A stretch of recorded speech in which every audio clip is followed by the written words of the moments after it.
Larry used to always call me Cheesy, right? He's like, Cheesy, who guard me? And I was like, I got Kelly, I got Lamb, I got Benson. He's like, you ain't got no brothers? He's like you. He's like you. Disrespecting me. That's what he Straight said. up. That's exactly what he said. He said, hey man, you can't put no white dude on me. Hey, bro. That is straight disrespect. Right? He said, don't put no white dude on me. shit. So check this out. So the next year we come back, I said, I got somebody for your ass, right? Yeah. He said, who you got? I said, Robin. He said, okay, he's a little better. He said, but don't ever put no white dude on me because that is disrespectful.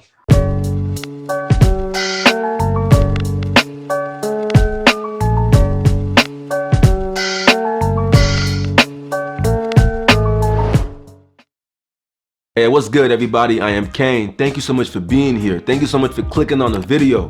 So today I got some more Larry Bird. You know what I'm saying? This is the trash talking stories, okay? That prove that he's the best trash talker ever. I can't say it enough, man. You Larry Bird fans, y'all are ill, man. I respect how y'all get down for your mans. You know what I'm saying? Like I love that. I love the energy that you guys bring in the comment section.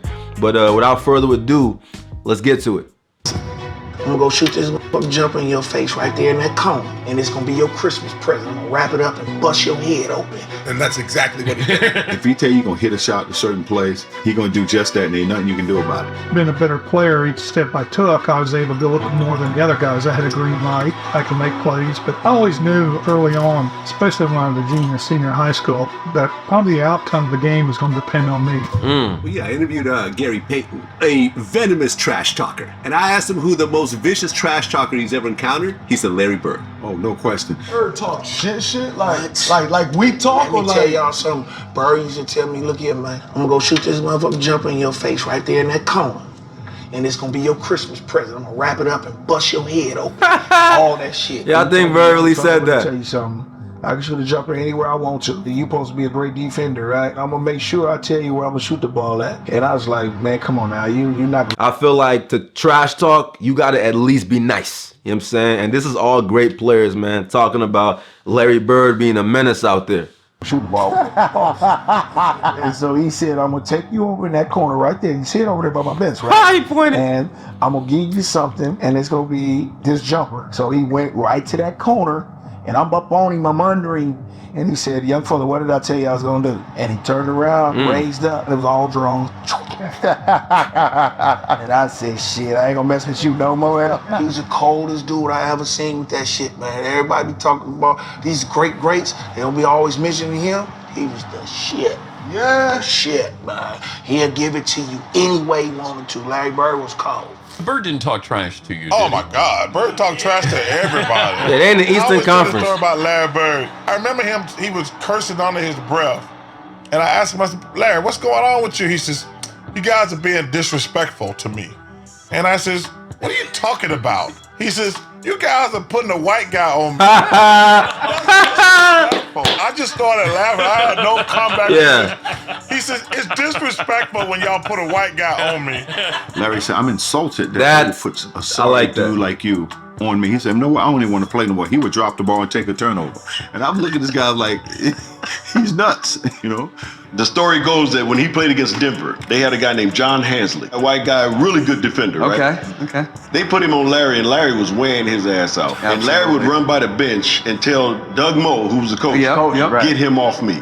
That's disrespectful. Put a black guy on me. Because when he played back in the day, that's all he played. Hey, Larry Bird saying, yo, let a black dude guard me is like the most respectful and disrespectful thing at the same time, man. Like hey, he a menace, man. Brothers. So he was like, hey, I had to torch his ass so they understand. Right. Larry got on the roll, started shooting the balls, and every shot was going in. All right, he runs by Frank Layden, who's the funniest guy in the league, and Frank is coaching, and Larry says stuff. Hey, Frank, don't you have anybody on that bench that can guard me? He goes, so nobody out here can. Frank looked down the bench and goes, No.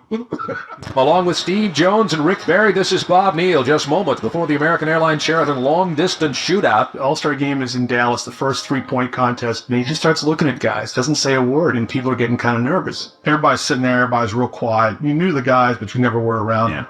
And nobody's really saying anything, so I walk in and look around, and then he finally speaks and says, I'm just looking to see who's going to finish second. And says, I hope all you guys... Wow, that really was a story. That happened. This. Excuse me? Did you really say that? Who's playing for second? Yeah, I did. Wow, there you go. What were you thinking when you made that announcement to the room? Just messing with all the guys? I know going into that, whenever in the locker room, Robert said something that there's no way in hell I was going to win that three-point contest. So I knew right then I had to win it. That chick's had my name on it for a week now, and I knew I was going to win this thing. I've been practicing, and my teammates said I wasn't going to win it, but I came back and lucked out, really. Bird would luck out again the next year, but in 1988, it looked like his luck had finally run out. He certainly doesn't have that normal Bird rhythm going on. Seconds remaining, has only 7, has to be 15. That's 8, make it 9, and 10, and 11 as we're counting, 13. A huge rack that time for Bird. He's still got to drop one here quickly, 14. This is a tie for the money.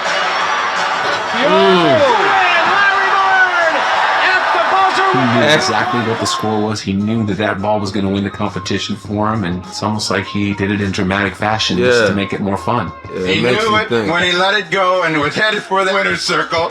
He took off his top yet. That's crazy. Larry used to come in the locker rooms. He'd be getting his ankles taped, and he'd say, you know, hey, ball boy, run in and go find the scoring record in this building. You know, he needed those kind of challenges. He had accomplished every goal. We hadn't lost a game on the trip. And Larry told all of us players and the media too, tomorrow night's the last game of the trip, I'm going to play this with left-handed at least through three-quarters. And it was at a time when, Mikhail was still coming off the bench. And so Larry scores his 6th point on a left-handed shot. And I'll never forget it. Mikhail yells out. And Mikhail goes, hey, Jerome, when did he start shooting right-handed? And at the end of three-quarters, I get 27. That is so hard to do, man. Well, left-handed's one thing, but when the game got close, I had to go back to the right one. He could hold all these things in his head during a game. So he'd have a shooting drill at the old Boston Garden. 4:30 in the afternoon. I was an early guy. I'd set up early. The garden would be dark. Late in the afternoon by himself, dark garden. Come out with an equipment guy and just do the perimeter, shoot for half hour. All you heard was swishing. If he missed a shot during that thing, he'd say that the Bull Gang set up something wrong with the rim. Otherwise that would have gone in. I'd get there early, plug in my Stone Age computer right next to the bench. He'd come over, he'd call me Scoop, say, Scoop, what are you working on? I'm like, I'm doing an early story. Then I'd say, well, I'm doing an early edition newspaper story about your free throw streak. You are approximating the NBA record for consecutive free throws, so don't miss one tonight or I'll look bad in the paper. Sure enough, first half, he goes to the line for 2, and the foul line is lined up right where we're sitting if he looks over. He's at the line. He makes the first. He looks over and winks at me. He looks over and winks at me before he makes the second. I mean, guys don't do that today. And he would... Always thinking about these things. It's like paying off a bet in the middle of a game. He was doing 2 things at once. Well, you had the Bird night. I had the Bird night. That was a tough night, man. But nobody was guarding Bird, were they? Well, we were trying. You were trying to. Yeah, but when a guy is literally coming up the court, calling his shots, it's in that game, we're on the free throw line, and he literally says, "It's off the glass. Who's next? Where do you want this one from?" And he just made one after another, and he just tortured him mentally. Those are some difficult fucking turnarounds, man. The bench one time too. He fell in the bench. Oh, he did. Yeah, and he called that one. That was the one where he fell in it. He literally said, "Off the glass into the trainer." And, yeah. His last shot, he said, "What?" In the trainer's lap, coming down the court. He shot this high rainbow. It goes in. Ricky bumps into him and he knocks him on our trainer's lap. So it was exactly what he said. Antoine Carr and Cliff Livingston got fined by Fratello, I think. And Eddie Johnson for celebrating Bird. Yeah, it was the best film session. Every time when I see Mike, we still laugh. God, it was the greatest film session ever because back then, you watched the real game and just went. Hey. That's so funny because everybody, especially in Bird's era, always talk about how players today are like friends and shit like that. But you're literally high-fiving each other and Larry Bird is giving you that work and you high-fiving and you know what I'm saying? So Yeah, it was competitive, but, you know, it was a regular season game, I'm sure. But a video, and Mike rewound the celebration 20 times. And they show a shot of our bench. Cliff Livingston and Eddie Johnson are standing up giving each other high five. I mean, everybody was entertained by this. Even the guys on the Atlanta bench. They got fined for that, I heard. Yeah. Watch the reactions on the Atlanta bench. Turn around. You see Scotty Hastings put the yeah. Watch Cliff Livingston over here. I think this is Cliff. How the fuck did he make that? Fratello wouldn't let it go. He just kept rewinding. Showing the guys, you remember they're giving each other high five. And then somebody falls off the bench. Yeah, too. that was Eddie Johnson. Yeah. Eddie Johnson falls off the bench in laughter, and Antoine Carr and Cliff gives each other high five. And our film session is 20 minutes of that. And so it was a bad night. The first game against Larry Bird, it was shocking. And I'm a rookie, you know. I go shake his hand. Dominique. Put both hands behind his back. And I'm saying, okay, he's getting his head ready to play. First play of the game, he says, I don't know where they got you guarding me, Holmes. And he shoots a three. Larry Bird said Holmes? Pissed. I said, I wasn't mad he hit the three. But this just called me Holmes.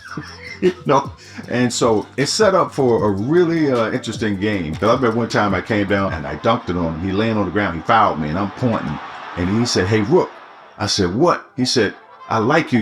He said, you got balls, but I'm still going to get 30 on your ass. And he proceeded to give him 30. So he kind of proved his point. But I had to pay my dues. I wasn't upset about that because, back then, as a rookie, you got to pay your dues. Simple as that. And Dominique was athletic too. I played my rookie year. I guarded Larry Bird, and it took me about 10 minutes to realize I should be probably guarding him instead of staring at him. And he came down. It was funny. He came down one time, and Mark West was the center on our team. And Larry looked at me, and then he looked at Mark, and he said, "Mark, I'm going to go down. I'm going to come off the screen. And I'm going to catch it right there. I'm going to turn around. I'm going to shoot it in the rookie's face, and then I'm going to run down the floor." And that's exactly what he did. And I'm sitting there. That just happened. But did he talk to you, or you weren't good enough? Through me. He never That's addressed hey, Larry Bird was disrespectful as fuck, but not really too. Okay, yeah, all right. He probably will. Good luck. And then he did. He did it. Well, there was nothing I could do about it. He backed up. Yo, these stories are if he funny gonna hit a shot to a certain place, or if he gonna take you down to the post, turn around, hit a fadeaway J, he gonna do just that, and ain't nothing you can do about it. These guys came in together in '81. There's Kevin, there's Larry, there's Robert. Dennis Johnson, Denny, who the hell is talking? What each other could do. Oh. And what I did was said, okay, let's see what's happening out there. And you'd see Larry shoot the three-pointer, and then I call a timeout, and they didn't count the three-pointer. Larry just hit what would have been the game-winning shot, but KC called timeout. It won't count. It does not count.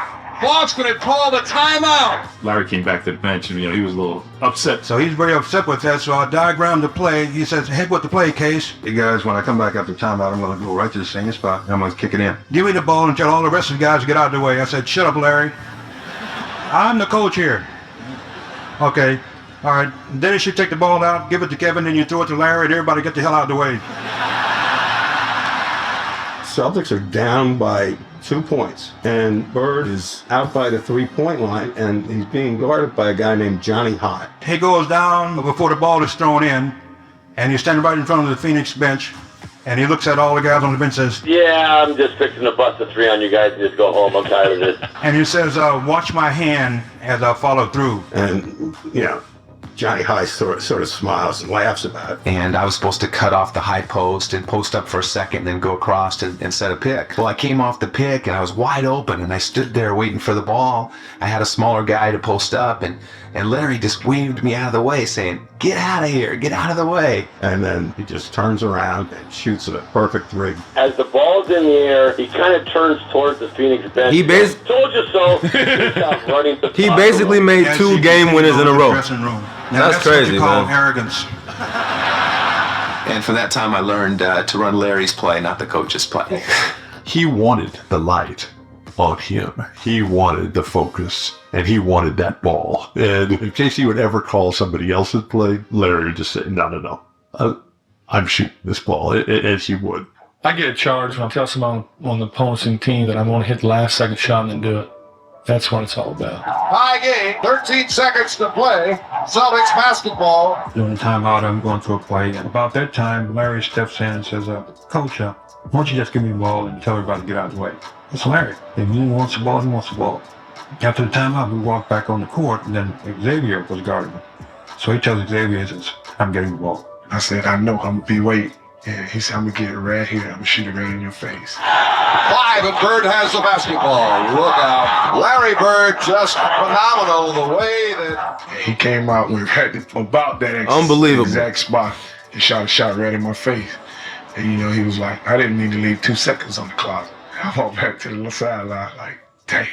Larry Bird was one of the biggest trash talkers in basketball. And a lot of people say, really? You know, they thought it was Reggie or Charles. Larry Bird talked more trash on the basketball court than anybody I've ever played against. So we playing him the last play. He says to James Worthy, he says, you guys don't have to worry about it. I'm going to go right over there that corner. And I'm going to catch it, I'm going to shoot it, and I'm going to tie the game or win the game, whatever the case may be. They take the ball out, and I think it was either Danny or DJ, the late great DJ. Yeah. You DJ coming down, right, with the ball. Oh, great DJ, that's good. So pass it to Larry, he's in that corner. Now I gotta go out and close Larry Bird out. So as I'm running out to Larry Bird, he's talking trash to me. I don't know why you running out here.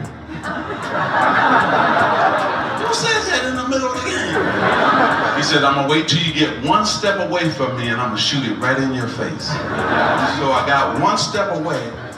He shoots it all net. 3-pointer, good. Take the ball out, the man curl right to the corner, caught the shot, shot a 3, game over. It's like, are you effing kidding me? And he turned to me and said, you did all that running for nothing. And he was saying in such a calm way that you didn't think it was trash talking, but it's trash talking. You're not gonna tell me you're gonna go over there and shoot the ball in my face. That's trash talking. But he would tell you before the play even started. He'd tell you where he's going, he'd tell you when he catches it, there's nothing you can do about it. And it was great trash talking because it wasn't vulgar. I mean, he wasn't pounding his chest. You can just be standing next to him. You know, I would jump out and try to block a shot on rotation, and he'd say, Scott. You jump out, but you don't jump that high. You can't get this. So, Scott, you're a little too late. Scott, you're not getting that. Why are you even jumping? Why are you running out of it? I've never heard of anybody doing that today. You know what I'm saying? Maybe later on, you know, we might hear stories, but before a play even develops, to say what you're gonna do, I don't think people understand how gangster that shit is, man. Like that's not even confidence. That's some other shit. But it was all game. He say something like, "Don't do that." Yeah, don't do that. Yeah, I mean, he talked the whole game, and it was, you know, after the game and after years of thinking about it, you like, man, that dude, why he's one of the greatest players ever played. He was ridiculous. He came in. Our sportscaster played the Superman theme when he was talking about him that night after the game. Because he did everything, points, rebounds, assists, just steals, you name it. Larry has such a great mind for the game. I had a lot of respect for him as a competitor. That competitive nature, the work ethic, because I asked a lot of questions. You know, playing with Byron Scott, I asked him a lot of questions. Eddie Jones, Magic. Eddie Jones. James Worthy, Kurt Rambis. All the Laker greats, I would always sit down and just ask them questions. What actually happened there? What did you feel there? Why? You know, Bird tough to defend. Why? Because you look slow as shit to me. Thank you, man. It's not just me. So, like, tell me what I'm missing. You know what I mean? You know, like I was saying, growing up in Boston, people used to always talking about that he can't jump, he can't do this, he can't do that. And, you know, a lot of my friends was like that, you know. So, I got to the league. I called all my friends back up. I said, you know, all that trash that you were talking, you need to squash all that. This man is great. Whatever you were saying, for a man who can't jump, he's demolishing everybody. He's doing it on everybody. He's doing it on the best defensive players in the league. Yeah, I never forget driving and I'm listening to a game. It's New Mexico Damn, State listening to a game. Indiana State. I don't really care about the game, but New Mexico State is right up the streets from El Paso, and I went to UTEP, and we're big rivalries. So I'm hoping that Indiana State will beat New Mexico State. And I'm listening to the radio, and I have no clue of the players on either team. All of a sudden, this name keeps coming. Bird. He goes to the right. Bird. He makes the shot. Bird. I said, God damn, who is Bird? Bird. You know, here's Bird. And Bird this, and Bird, oh, did you see the pass that Bird made? I can't see it, but I'm just trying to imagine it. When the time I got to the end, I said, damn, that brother can play. When I got the newspaper the next morning and saw Larry's picture, I said, damn. You gotta give it, man. You gotta give it to him. You know, be honest with you.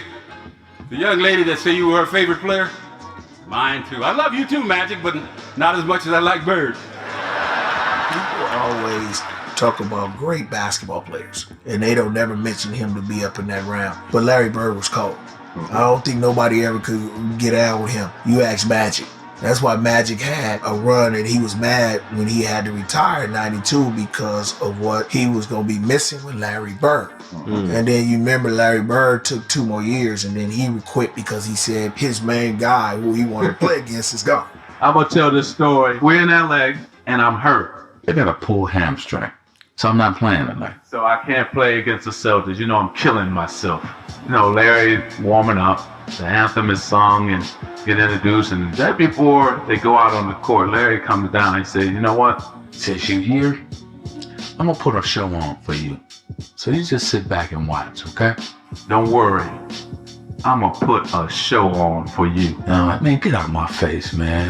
Nick, get out of my face. You know, that's Celtics and the Lakers. And he went out. I think he scored 38 points, about 20 rebounds, about 15 assists. And every shot he would shoot, he would turn to me. Every time he hit one, he look at me. And I said, boy, you know, the thing about it that I love about you is that most guys talk trash and can't back it up. But Mr. Bird, you know you can back your trash talking up. And last but not least, I'm gonna say this because you told me one lie. You only told me one lie in your career. Only one. And you only lied to the fans and all the people in the world one time. Do you know what that lie was? You don't remember, do you? Larry Bird said that there would be another Larry Bird one day. And Larry, there will never, ever, ever be another Larry Bird. And so, this is mine, and I signed it to you, to the greatest basketball player ever, but more important, a friend forever. I love you, I respect you, and I admire you. That's what's up, man. I was born in 1995, you know. I didn't grow up watching him, you know, like I keep saying. My mom was actually watching a lot of this shit live. She would tell me about some of the shit that Bird was doing to people out there, man. But, you know, like I said again, man, all the respect in the world is Larry Bird. I respect greatness, you know, and he did his thing. But that's it for the video. Make sure you guys like, comment, subscribe, and follow me on Instagram at I'm Hurricane Isaac95. I'm gone. Peace. Control, you made this? JD! Take shots like Jello. Ball on these niggas, my bandana go, so don't call my shit yellow. These bitches ain't thorough. Whole time be sending a message to niggas around in your session. I cannot teach what I got, I can sell it. Hit like some dope when you smoking it, hell it. I'm running it back like my name Jerome better. She says she wants something like Vegas, I bet it. Hey, do your little dance or something. Hey, get on your toes.